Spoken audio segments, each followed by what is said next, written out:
Salut à tous, alors aujourd'hui c'est cool, il n'y a presque pas de bruit, juste les petits oiseaux. Donc je te fais une petite vidéo en fait dans le jardin. Alors tu as pu voir la semaine dernière, alors c'est terrible, c'est ses cheveux, ma tête est vraiment horrible. Il est vraiment temps que j'aille chez le coiffeur quand même. Bon, alors mis à part ça, tu as vu que la semaine dernière je n'ai pas fait beaucoup de vidéos, j'ai eu un petit problème en fait avec ma box. Du coup ma connexion était vraiment pas terrible. Du coup, j'ai pas pu poster beaucoup plus de vidéos que ça sur la chaîne. On va essayer de reprendre cette semaine. Alors, je recommence en fait les vidéos de vitesse et d'ouverture. Alors, c'est la dernière fois que je les refais. Et je vais essayer de les faire les plus explicatives possibles et les plus complètes possibles pour que tu comprennes bien ce que c'est et comment on s'en sert.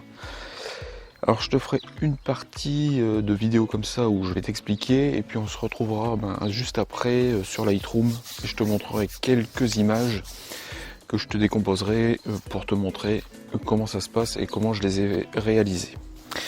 Alors on commence aujourd'hui avec la vitesse d'obturation.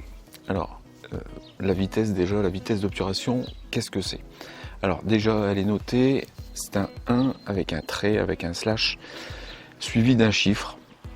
Par exemple 1 320, donc c'est 1 320e de seconde en fait. C'est donc la vitesse à laquelle tu vas prendre ta photo. Cette vitesse, elle va être réalisée dans ton boîtier avec un obturateur. Alors l'obturateur, c'est une sorte de volet en deux parties qui va s'ouvrir quand tu vas déclencher et qui va se refermer après le laps de temps que tu auras choisi pour faire ton image. Alors des vitesses, tu vas les régler en fait sur ton boîtier. Alors ça va pouvoir aller de 30 secondes voire moins à 1 8 millième de seconde. Alors sur les boîtiers d'entrée de gamme en général la vitesse va jusqu'à 1 4 millième de seconde.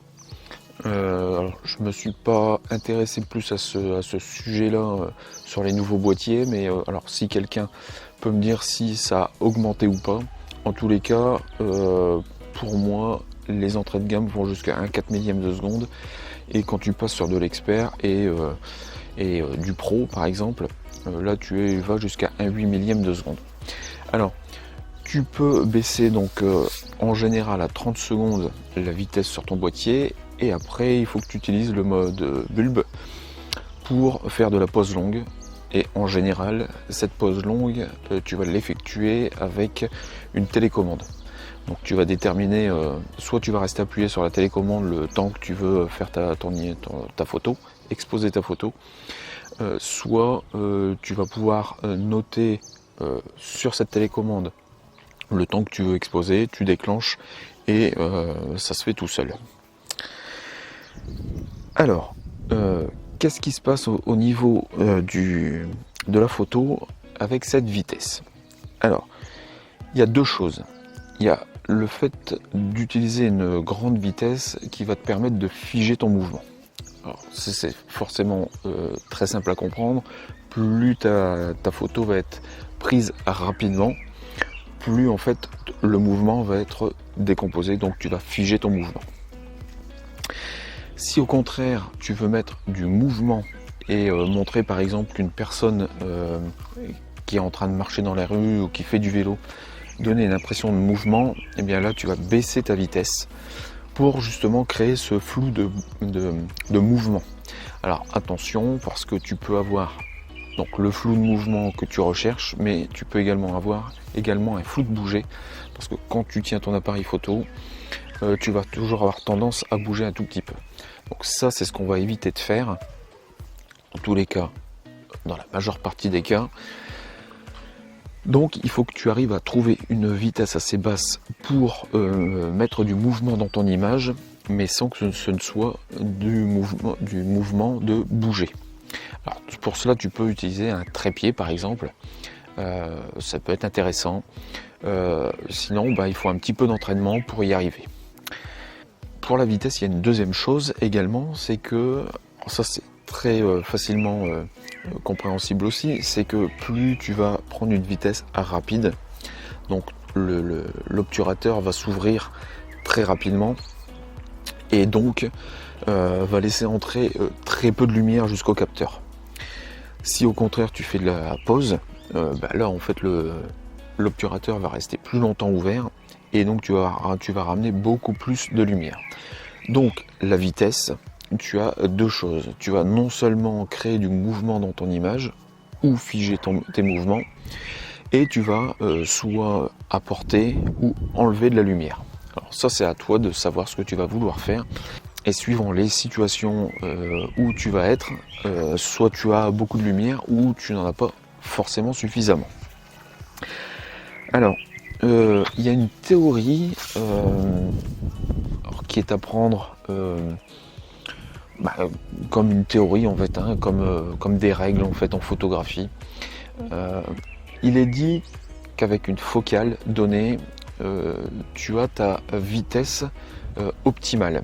Alors, c'est-à-dire que par exemple sur une optique de 200 mm, donc ta focale est de 200 mm, pour que tu obtiennes une netteté la meilleure possible sur ton image, il faut que tu sois au minimum à 1/200 de seconde, voire plus.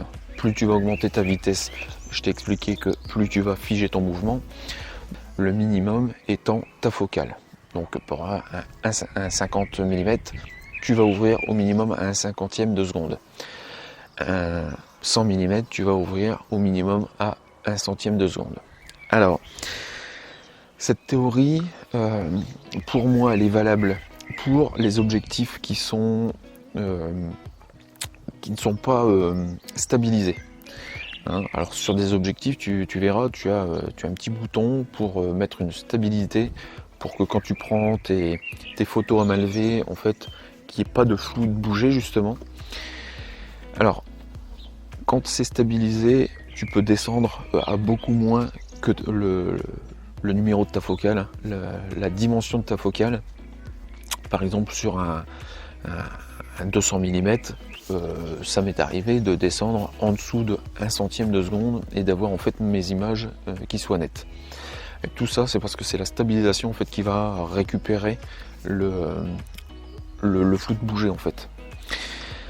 Sur des optiques qui ne sont pas stabilisées, alors là effectivement moi je te conseille de rester sur par exemple un 200 mm, tu restes à 1/200 de seconde, comme ça tu es sûr que tu auras une relative netteté en fait sur ton image. Pour toi récupérer aussi un petit peu de netteté avec des vitesses qui sont en dessous de ta focale, moi je te conseille c'est d'utiliser un trépied. Et alors pour les objectifs qui sont stabilisés, enlève la stabilisation de ton objectif quand tu es sur un trépied.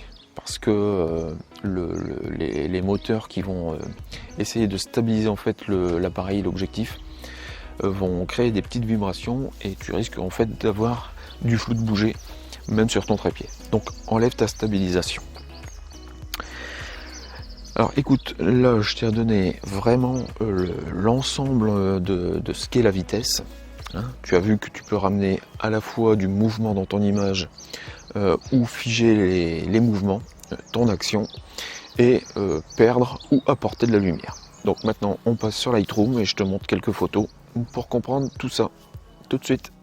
On se retrouve donc sur Photoshop et non pas sur Lightroom. Ce sera beaucoup plus simple pour que je te montre en faisant des petits dessins. Alors la première image c'est donc la voiture où j'ai voulu montrer que la voiture allait vite, donc créer du mouvement sur l'arrière-plan. Alors, je vais prendre mon petit pinceau. Donc le mouvement que j'ai voulu créer en fait, il va dans cette direction, donc dans le même sens que la voiture. Alors ici j'étais au 250 mm, j'étais ouvert à f14, j'étais à ISO 100. Et donc, si j'avais voulu avoir ma photo nette quasiment dans son ensemble, j'aurais dû me mettre à 1/200, comme je te l'ai expliqué tout à l'heure. Ici, pour moi créer en fait ce mouvement, je suis descendu donc sur la vitesse et là la photo était prise à 1/50 de seconde, ce qui crée en fait tout ce flou d'arrière-plan. Et en suivant correctement la voiture, Donc ça, il faut que tu t'y reprennes à plusieurs fois, bien sûr, pour y arriver. Mais la voiture, elle, est nette. Ensuite, nous avons cette deuxième image. Alors, ici, au contraire de donner du mouvement, j'ai voulu figer en fait le mouvement des ailes de la petite mésange. Et donc ici, toujours à 250 mm. Alors, j'étais ouvert à f7.1. J'étais toujours à ISO... Ah non, j'étais à ISO 5000. Donc, j'ai dû monter forcément mon ISO parce que j'étais en sous-bois. Donc il me manquait de la lumière. Et donc là, pour donc figer ce mouvement, j'ai monté ma vitesse à un 8 millième de seconde. Donc là, j'étais au taquet du boîtier. Donc là, c'était avec le 70D. Donc là, ce que j'ai voulu faire, c'est donc figer ici les ailes. Ici. Et tu peux t'apercevoir que même à un 8 millième de seconde, ici, le bout des ailes, ici, n'est pas net. Alors ça, c'est parce que l'oiseau bat tellement vite des ailes que même à 8 millième de seconde, on n'arrive pas à voir quelque chose de net. Bon, là, dans l'ensemble, sur l'image, c'est ce que j'ai voulu avoir. On a un bon détail des plumes, surtout des ailes. Donc ici, un 8 millième de seconde. Alors, on peut effectivement aussi, comme ici, donc pour figer le mouvement, on va remonter un petit peu, tac. Donc ici, pour avoir mes deux oiseaux qui soient nets dans le mouvement, ici j'étais au 500 mm. Alors j'étais à ISO 640. Et donc F8, et donc là la vitesse était de 1 1250e de seconde. Donc j'ai dû monter la vitesse parce que en dessous, pour moi en dessous de 1 millième de seconde, j'aurais eu beaucoup trop de flou parce que ça va très vite. C'est un petit peu de la bagarre. Et là en fait sur les grades, j'ai vraiment tout le détail des plumes, des ailes ouvertes. Et donc à 1 1250e de seconde, j'ai réussi à figer le mouvement. Ma zone de netteté soit plus importante, j'ai donc ouvert à F8. Donc là, l'aigrette est nette et le héron est net également. Donc là, il doit y avoir, je pense qu'il doit y avoir une zone d'1 mètre 50 à 2 mètres. Alors enfin, une dernière image pour te montrer un exemple. Alors ici, c'est de la pose longue, donc photo de nuit. Donc là, j'étais sur trépied. Alors, au niveau des exifs, j'étais ouvert à F8 pour avoir un maximum de netteté sur l'ensemble de l'image. J'étais à ISO 100, donc la plus petite valeur en ISO, pour avoir le moins de bruit possible sur l'image. J'étais au 35 mm, et donc là, j'ai fait une pause de 11 secondes pour avoir ce type d'image. Donc voilà, donc tu as vu sur 4 photos les différentes choses qu'on peut faire avec la vitesse. Donc ici en pause, 11 secondes. Ici, 1 1250e de seconde pour figer le mouvement des deux oiseaux. Ici, un 8 millième de seconde pour figer les ailes de l'oiseau, de la petite mésange. Et ici, une vitesse plus basse pour donner une impression de mouvement, de vitesse à 1 50e de seconde avec un 250 mm. Voilà, alors j'espère que cette petite vidéo t'aura expliqué un petit peu mieux ce qu'était la vitesse. Et puis à toi d'essayer, de faire tes essais et de réaliser tes petites images. Moi je te dis à la prochaine, salut!